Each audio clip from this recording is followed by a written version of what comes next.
Hey, welcome back to One Off Outdoors. This is my 21 model ski. I've got a 23 and a 24 model. I'm only having the problem right now on this, but I anticipate eventually having problems with those as well. And this is what I want to show you. This black hose right here runs down the port side, or the left side of your ski, runs down the port side and connects in right above your battery into this black rubber accordion type boot right here that you see. And it plunges in from the side. If you'll look, it just pops in there. Well, what happens is when this pops out, your ski won't start. It'll turn, but it'll flood and it won't fire. But what we're gonna do right now is we're going to solve this problem. Twice now, I have went to the auto parts store and they gave me some caulking they felt like would hold these rubber hoses together, and twice it's failed. So the way the new fix works is this. This hose clamp's already a part of the ski's regular apparatus, okay?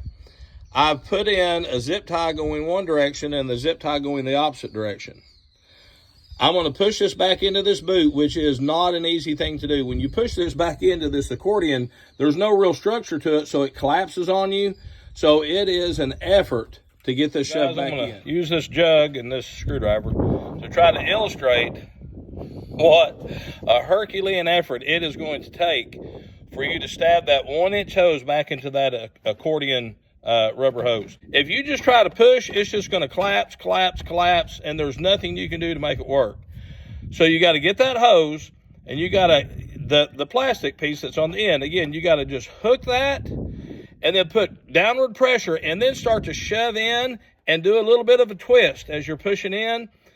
And if you're lucky, after about the 10th time, it'll set.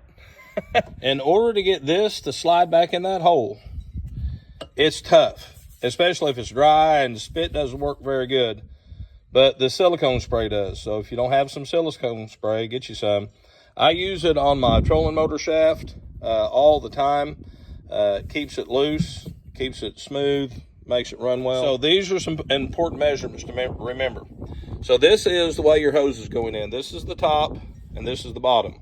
On the bottom side, your zip tie with the teeth facing you, from the end of this plastic, if you measured straight up to where that hole is, that's exactly 3.5 inches. Now the one on top, it doesn't matter. You can just have the head here. The length can be just whatever. The bottom zip tie, the reason the length of this is important is because when that goes around and you run the long tab through, as you're pulling that toward yourself, you've got all of this stuff on top of this boot.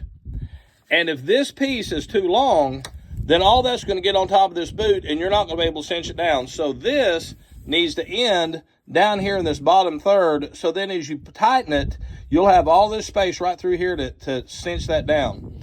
You will not have room to run your hand through the top side with all of that junk in the way to cinch that towards you. So I've got this hooked up. I do want to caution you, when you tighten these zip ties down on this boot, get them snug. Don't collapse that boot. Just kind of get them snug down just so that can't shake loose and come loose. So yesterday, when this pipe came loose, I didn't know it was loose at the time. I was sitting on top of my seats. My ski had been working just fine. I went to start my ski, and it would turn over, but it wouldn't start. And typically, guys, you push this button until it starts. If you let off, it'll flood your ski just lickety-split. So I push, and it cranks 4 or 5 times, and then it stops. It won't go. So I pushed it again, and it turned over, and then all of a sudden my battery light came on. Now I thought there's no way, because I had just taken it off of charge that morning. So I've learned my lesson in the past. When it starts turning real slow, that boom, boom, boom, instead of firing up real fast, that motor turning fast, I stop so I don't flood my motor, and I carry one of these with me all the time. If you don't have one of these, you've got to get one. It's one of these jump packs. This one is $1,000. They sell 1, 2, 3,000. I found this one to be large enough. Goes in the pouch. Got it at Harbor Freight for like $60, $70, $80. I go to hook this up because I'm thinking, well, for whatever reason, maybe my battery's, starting to try to fail on me. And that's when I noticed the hose had fallen loose. And I thought, oh, okay, that's my problem. So I got my hose put back on. But because I had turned this so many times, Even just 2 or 3 times, I felt like my battery's weak because my battery signal was on. So I went ahead and I hooked up my jump pack. And when you hook one of these up, brother, I'm telling you, that starter is going to run, run, run. And it took me about 6 tries because it had tried to flood on me. And guys, I'm telling you, once you flood these spark plugs, you're done. There's nothing you can do.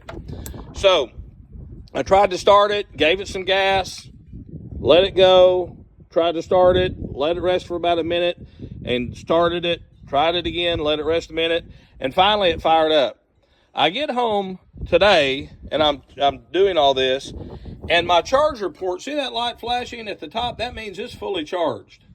I went ahead and I put my voltmeter on here, and I've got 13.2 amps on my battery.